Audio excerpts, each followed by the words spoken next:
Being nice is destroying you. I need you to hear that.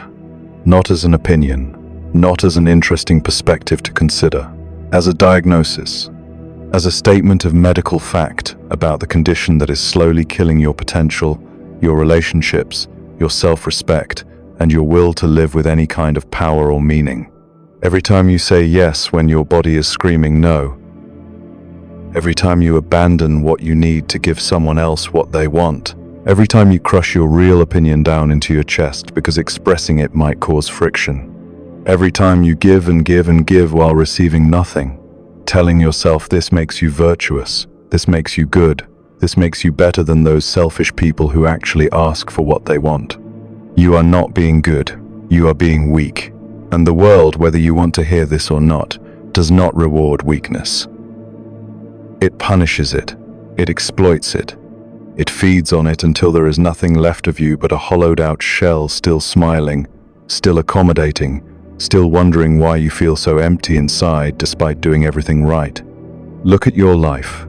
Look at it honestly, without the stories you tell yourself to make it bearable, without the excuses, without the justifications you have constructed to avoid facing what is actually happening. Are you respected? When you walk into a room, do people orient toward you, or do they look past you to whoever has actual presence? When you speak, do people listen, or do they wait for you to finish so someone more interesting can talk? Do your words carry weight, or do they evaporate the moment they leave your mouth, forgotten before the echo fades? Are you valued? Do people show up for you the way you show up for them? When you need something, do others sacrifice for you? Or do they suddenly become very busy, very unavailable, very apologetic that they just cannot help right now? Think about the last time you really needed someone. Were they there? Or were you alone, as you always are when it actually matters? Are you desired? Do people pursue you? Or do they simply accept what you offer because it costs them nothing to take it?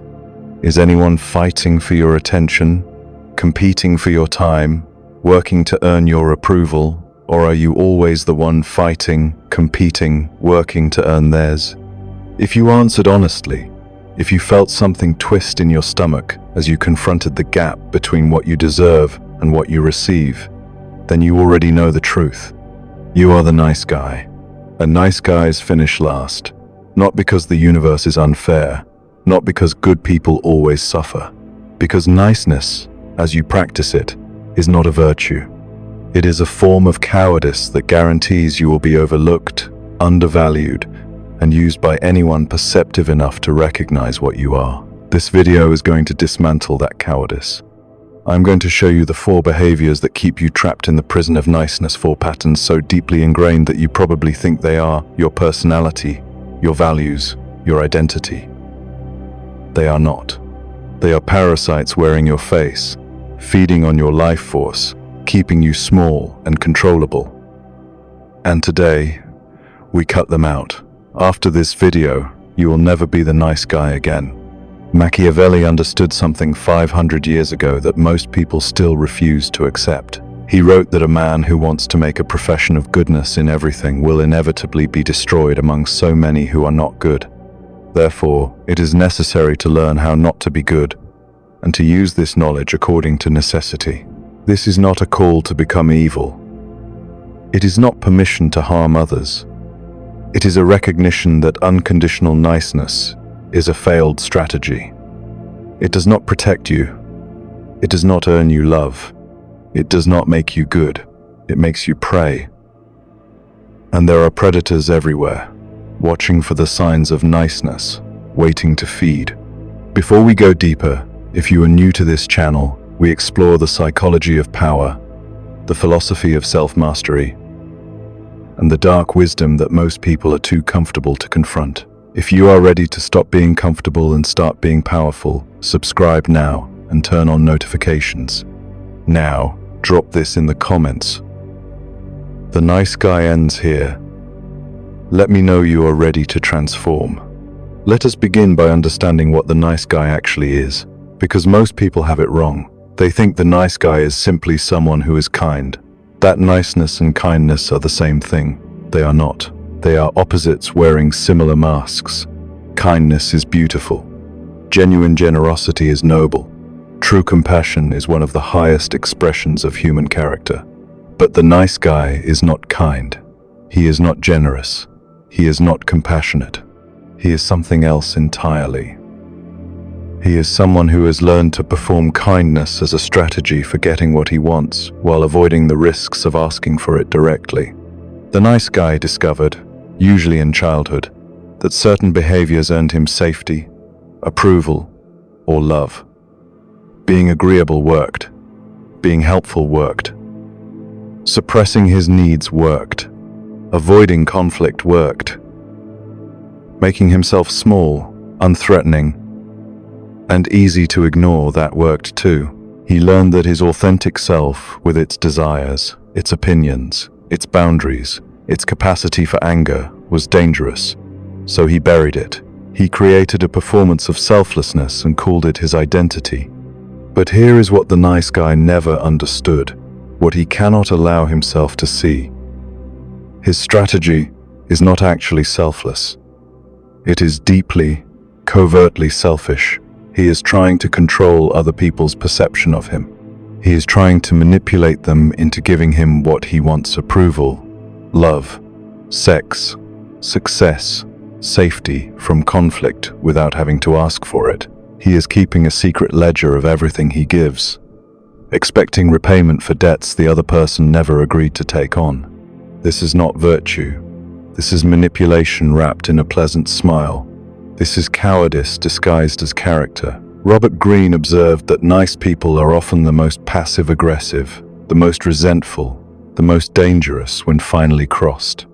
They have suppressed so much authentic self, so much legitimate anger, so many unmet needs, that when it finally erupts, it comes out twisted, poisonous, disproportionate. The nice guy thinks he is a good person. He is actually a pressure cooker of unexpressed resentment, waiting to explode on whoever is unfortunate enough to be present when he finally cracks. The nice guy tells himself he takes the high road. In reality, he lacks the courage to take any road at all. He tells himself he is keeping the peace. In reality, he is keeping himself imprisoned. He tells himself he puts others first. In reality, he has abandoned the only person he has the right and responsibility to put first: himself. Let us examine the 4 behaviors that keep him trapped. And as we go through each one, I want you to be ruthlessly honest with yourself. If you recognize yourself in these patterns, that recognition is not cause for shame. It is cause for hope, because you cannot change what you refuse to see. And today, you are going to see. The first behavior is the disease of approval seeking. The nice guy has outsourced his self-worth, his sense of whether he is acceptable, valuable, worthy of existence. It does not come from within. It comes entirely from external validation. When people approve of him, he feels good. When people disapprove, he feels worthless. He has handed the keys to his emotional state to whoever happens to be in front of him at any given moment. This is not sensitivity. This is not emotional intelligence. This is slavery. Think about what this means in practical terms. The nice guy's sense of self fluctuates constantly based on other people's moods, reactions, and opinions, most of which have nothing to do with him. Someone woke up irritable and gave him a cold response. He spirals into self-doubt, analyzing what he did wrong, how he can fix it, how he can get back into their good graces. Someone praised him. He feels high, validated, worthy, until the next interaction brings him crashing down again. He is an emotional boat with no anchor, tossed around by every wave, never stable, never at peace, never free. This makes him exquisitely controllable. Whoever figures out that his self-esteem depends on their approval can pull his strings effortlessly. All they have to do is threaten to withhold approval, and he will dance. He will comply. He will abandon his position, his preferences, his boundaries, his dignity, anything to get that hit of validation back. He is an addict, and approval is his drug, and anyone can become his dealer. Watch yourself the next time someone is upset with you. Do you feel a desperate, almost physical need to fix it immediately? Do you apologize before you even know what you did wrong? Do you abandon your position the moment you sense resistance? Do you feel like you cannot rest, cannot relax, cannot breathe until everything is smooth again? That is not conscientiousness. That is addiction. You are addicted to approval, and like any addict, you will debase yourself to get your fix. You will betray yourself. You will lie about who you are. You will pretend to agree with things you do not believe. You will swallow your truth to avoid the unbearable agony of someone, somewhere, thinking poorly of you. Nietzsche diagnosed this with brutal precision. He wrote about what he called slave morality, a value system created by the weak to make their weakness feel like virtue. The slave cannot win through strength, so he redefines the game. He makes meekness a virtue. He makes obedience noble. He convinces himself that his inability to fight is actually a moral choice not to fight, a superiority. The nice guy runs on slave morality. He has convinced himself that his constant accommodation is generosity, not cowardice. That his fear of conflict is peacekeeping, not weakness. That his abandonment of his own needs is selflessness, not self-betrayal. He has built an entire identity around his inability to stand up for himself, and he calls that identity good. It is none of these things. It is surrender in a pleasant costume. It is weakness decorated with virtue. It is the slow suicide of someone too afraid to live. The cure for approval seeking is brutal but simple. You must develop an internal standard of self-worth. You must decide who you are and what you value, independent of anyone else's opinion. You must learn to evaluate yourself against your own standards, not the ever-shifting expectations of whoever is in front of you. This means you will lose some people's approval. That is not a bug. It is a feature. Anyone whose approval depends on you having no self, no opinions, no boundaries, no presence that is not approval you want, that is a leash disguised as love. Let them go. What remains will be real. The second behavior is the cowardice of conflict avoidance. The nice guy treats conflict like radiation. He believes exposure will kill him. He will do almost anything to avoid it. He sees disagreement as danger. He experiences friction as failure. Any tension in a relationship, any edge in a conversation, any displeasure on someone's face, it is evidence that he has done something wrong and must immediately correct course. So he yields to everything, to everyone, on every issue, large and small. He does not voice his real opinions. Someone might disagree. He does not hold boundaries that would create friction. He does not ask for what he needs that would be an imposition. He does not say no that would disappoint someone. He shrinks himself smaller and smaller, compressing his authentic self into an ever tighter space until there is almost nothing left of him but a pleasant, empty accommodation. And he tells himself, this is maturity, this is being easygoing, this is not sweating the small stuff, this is what a good person does. It is not. It is cowardice with a marketing campaign. It is fear wearing the costume of virtue. Conflict, properly handled, is not destruction. It is information. It is clarification. It is how you discover what people actually think, what they actually want, whether they actually respect you. It is how relationships find their true shape instead of their polite pretense. It is how you learn who your friends are. It is how you establish what you will and will not accept. It is how you take up space in the world as a real person rather than a ghost. The nice guy never gets this information. He avoids every test, so he never knows who genuinely values him and who merely finds him convenient. He maintains surface harmony while resentment accumulates beneath, like pressure in a fault line.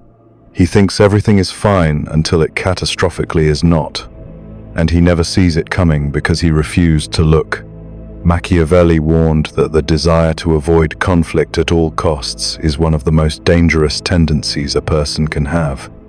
The small conflict you refuse to engage becomes the large conflict you cannot control. The boundary you fail to set becomes the pattern of disrespect that defines your life. The conversation you avoid becomes the resentment that poisons the relationship. The problem you refuse to address when it is manageable becomes the crisis you cannot handle when it has grown. Every conflict you avoid does not disappear. It compounds. It metastasizes. It grows in the dark, feeding on your silence, and eventually, it emerges as something far worse than the small discomfort you were trying to escape. The nice guy thinks he is keeping the peace. He is actually guaranteeing war just on a delayed timeline, and with far higher casualties. The transformation requires accepting a hard truth. You will have conflict in your life. It is not optional. It is not avoidable. It is the price of being a real person with real preferences in a world of other real people with their own preferences. The only question is whether you engage with it consciously, on your terms, while it is still manageable, or whether you avoid it until it explodes beyond your ability to control. Start small. Disagree with someone about something that does not matter much. Say no to a minor request. Express a preference that contradicts what someone else wants. And then, this is the crucial part, tolerate the discomfort without trying to fix it. Let someone be annoyed with you. Let the tension exist. Sit with it. Breathe through it. Notice that you survive. Notice that the world does not end. Notice that you are still here, still breathing, still intact. You have been treating conflict like it will kill you. It will not. What is killing you is the avoidance. The third behavior is the manipulation of overgiving. The nice guy gives constantly. His time, his energy, his resources, his attention, his emotional labor flowing outward in an endless stream to anyone who asks and many who do not. He volunteers before anyone asks. He sacrifices without being requested. He depletes himself in service to others and calls it love, calls it generosity, calls it being a good person. But here is what he will never admit to himself, what he does not even consciously know. His giving is not free. It comes with strings. It comes with expectations. It comes with a secret price tag that the recipient never agreed to pay. This is the covert contract. The nice guy gives and gives, all while running an invisible tab. He is keeping track. He remembers every sacrifice, every late night spent helping, every favor granted, every time he put himself last. He expects that eventually, somehow, all this giving will be repaid in love, in loyalty, in sex, in respect, in reciprocal sacrifice when he finally needs something. He just never states these expectations openly. He just gives and waits and keeps score, growing quietly furious when repayment does not arrive. And then one day, he explodes.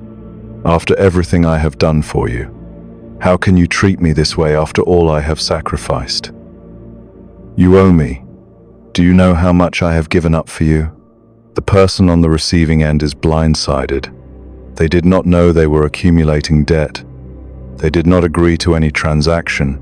They thought they were receiving genuine kindness, not loans that would one day be called in with punishing interest. This is not generosity. This is manipulation with a delayed fuse. This is usury disguised as love. Green observed that people rarely value what they get for free. Scarcity creates value. What costs nothing is worth nothing. When you give everything to everyone all the time, you are not being generous. You are devaluing yourself. You are training people to expect your sacrifice as baseline, to feel entitled to your giving, to feel inconvenienced when you dare to have needs of your own. The nice guy gives from emptiness, trying to fill himself through others' appreciation. It never works. The appreciation never comes, or it comes but is never enough, because the hole he is trying to fill is not shaped like external validation. It is shaped like self-respect, and you cannot get self-respect by giving yourself away. You can only get it by valuing yourself enough to stop. The transformation requires learning to give, consciously, strategically, with clear eyes. Before every act of giving, ask yourself, am I doing this freely, expecting nothing, wanting nothing in return? Or am I doing this to create obligation, to build leverage, to accumulate credit in a ledger the other person does not know exists? If the answer is obligation, stop. Either ask directly for what you want, openly, honestly, like an adult, or do not give at all. The covert contract is a losing strategy. Every single time, it breeds resentment in you and confusion in others. It poisons relationships that might have been healthy. It turns your generosity into a weapon that wounds everyone, including yourself. Give from overflow, not from depletion. Give because you want to, not because you need to be seen as generous. Give to people who reciprocate, not to people who only take. And when you give, let it go completely. No ledger, no tab, no silent expectations. Give as if you will never see that person again. If you cannot give that way, do not give at all. If this is resonating, if you are recognizing patterns in yourself that you have never consciously examined before, then hit the like button right now. This video is designed to transform you, but it can only reach others if the algorithm knows it matters. Every like, every comment, every moment of engagement tells the system to show this to more people who are trapped in the same prison you are escaping. Make it count. The fourth behavior is the prison of people-pleasing. The nice guy has developed an almost supernatural ability to read rooms. He senses what others want from him before they speak. He detects expectations before they are formed. And then, automatically, unconsciously, compulsively, he molds himself into whatever shape will generate the least friction and the most approval. He thinks this is emotional intelligence, social skill, adaptive behavior, an asset. It is self-abandonment. It is identity suicide. It is the slow erasure of everything that makes him a distinct human being. When you constantly calibrate yourself to others' preferences, you lose contact with your own. When every decision is based on what will they think, you forget to ask what do I think. When every choice is filtered through how will this make them feel, you stop noticing how it makes you feel. Your authentic self, your real opinions, your actual preferences, your genuine desires. Your honest identity gets buried under so many layers of performance that you cannot find it anymore. You forget it exists. You forget you exist. Carl Jung called this over-identification with the persona. The persona is the mask we wear in social situations, necessary, useful, part of being human. But it is supposed to be a mask. You are supposed to be able to take it off. The people pleaser cannot take it off anymore. The mask has fused with his face. He has forgotten there is anything beneath it. He has forgotten he has a face at all. The people pleaser is trying to be loved by everyone. He achieves being loved by no one because there is no one there to love. There is just a mirror, reflecting back whatever the other person wants to see. There is just an absence shaped like a person, performing personhood, hollow inside. And here is the dark irony. People do not actually like people pleasers. They might enjoy the convenience. They might appreciate the accommodation. But deep down, they do not respect someone who has no self. They cannot connect with an absence. They sense the emptiness where a person should be, and it unsettles them. Something is wrong, they feel. Something is missing. They just cannot name what. The people pleaser is profoundly alone because he has made himself disappear. Machiavelli understood that excessive accommodation breeds contempt. When you agree with everything, your agreement means nothing. When you stand for nothing, you are nothing. When you never push back, people assume there is nothing to push against. You become wallpaper, background. The person nobody thinks about because there is nothing to think about. The transformation requires rediscovering who you actually are. Not who you were told to be. Not who keeps the peace. Not who avoids disapproval. You. What do you believe, not what is safe to believe, not what will earn approval, but what you actually think when no one is watching. What do you want, not what you should want, not what others expect you to want, but what genuinely calls to you from somewhere deep. What will you not accept, not what you cannot accept, not what others say is unacceptable, but what you will walk away from regardless of the cost. If you cannot answer these questions immediately, that is not failure. That is diagnosis. It shows how deeply the people pleaser has buried the real you. The excavation will take time. It will be uncomfortable. It will feel dangerous, but it begins now, in this moment, with the decision to start looking. So how do you actually transform? How do you end the nice guy and become something with substance? Something with presence? Something worthy of respect? First, you must understand that the nice guy is not your enemy. He is not a villain to be hated. He is a survival mechanism that served you once. At some point in your past, probably childhood, you learned that your authentic self was not safe, that expressing your needs got you punished, that having preferences caused problems, that the way to survive was to become pleasant, agreeable, invisible. That adaptation made sense then. It may have saved you. It does not make sense now. You are no longer a child dependent on others for survival. You have the capacity to meet your own needs, to withstand disapproval, to survive conflict. The nice guy does not know this. He is still operating on childhood programming, trying to keep you safe from threats that no longer exist, solving problems that were solved decades ago. Thank him for his service. Acknowledge that he did his best, and then let him go. Second, you must accept that transformation is painful. Everything about this process will feel wrong at first. Setting boundaries will feel cruel. Expressing disagreement will feel dangerous. Saying no will feel selfish. Taking up space will feel arrogant. Having needs will feel burdensome. These feelings are not truth. They are the nice guy's programming, fighting for survival. He does not want to go. He will tell you that changing means you are bad, you are selfish, you are going to be abandoned. He is lying. He is desperate. You must change anyway. The discomfort is not evidence that you are doing something wrong. It is evidence that you are doing something different. And different is exactly what you need. Third, you must become comfortable with losing people.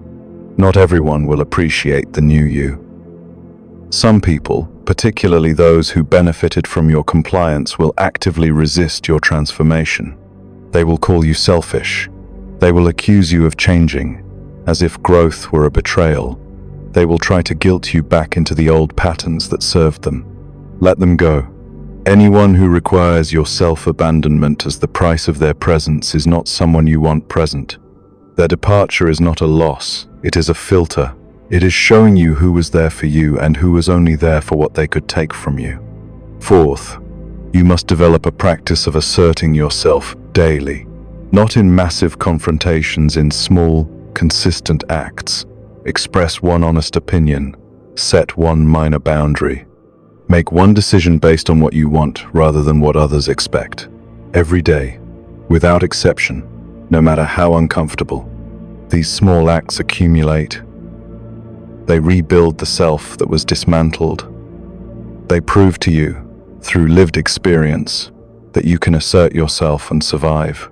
They rewire the deep programming that says compliance is safety and authenticity is death. Fifth, you must learn to tolerate negative emotion, your own and others. The nice guy manages feelings. His own feelings get suppressed. Others' feelings get accommodated. He is a professional emotional manager, and it is exhausting. Stop managing. Let yourself feel anger without acting it out or shoving it down. Let yourself feel fear without running. Let others feel disappointed in you without rushing to fix it. Emotions, yours and theirs, are not emergencies to be solved. They are experiences to be tolerated.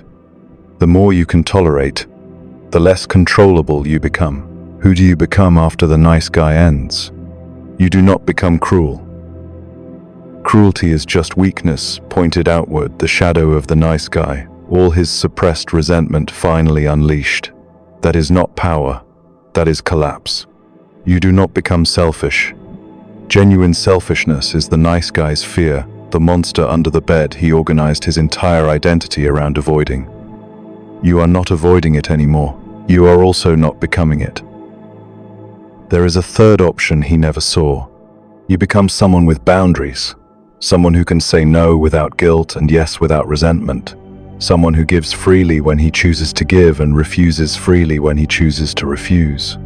You become someone with substance, opinions that do not shift with the room, values that do not bend to pressure, an identity that exists whether or not anyone approves of it. You become someone worthy of respect, not because you demand respect, demands are weak, because you respect yourself and others can feel it. Self-respect is magnetic. It communicates through posture, through eye contact, through the way you hold silence, through the way you occupy space. People sense it and respond accordingly. You become someone capable of genuine connection. The nice guy could never truly connect because there was no self to connect with. He was a performance, a pleasant surface with nothing beneath. You will have depth now. You will be someone others can actually know, actually trust, actually love, not the mask. You become free, free from the performance, free from the exhausting calibration, free from the prison of other people's expectations, free to live a life that is actually yours. Machiavelli did not write for evil men. He wrote for realists.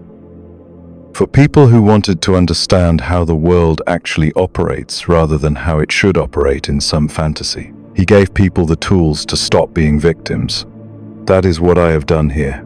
I have not taught you to harm others. I have shown you how to stop harming yourself through the slow suicide of compulsive niceness. The nice guy is a prison you built around yourself, brick by brick, smile by smile, yes by yes. You built it to stay safe. It kept you trapped instead. Today, you begin tearing it down. Today, you reclaim the self you buried. Today, you become someone who deserves to exist. After this video, you will never be the nice guy again. Here is your assignment. Choose one behavior from what we discussed: approval seeking, conflict avoidance, overgiving, or people pleasing. Just one, and for the next 7 days, deliberately act against that pattern. If you chose approval seeking, practice making a decision without asking anyone else's opinion. Just once a day. Decide something for yourself, by yourself. If you chose conflict avoidance, express one disagreement. Minor is fine. Just say what you actually think instead of what is convenient. If you chose overgiving, say no to one request. Do not explain. Do not apologize. Do not soften. Just know. If you chose people-pleasing, express one genuine preference that might not match what others want. Order what you actually want to eat. Suggest the movie you actually want to watch. Stop adapting. Do this for 7 days. That is all. 7 days of small rebellions against the nice guy. See what happens. See who you start to become. If this video has changed something in you, if you are ready to stop being the nice guy and start being someone with power and presence and substance, then subscribe to this channel. We are building something here, a community of men who have decided to stop being played, stop being used, stop being nice.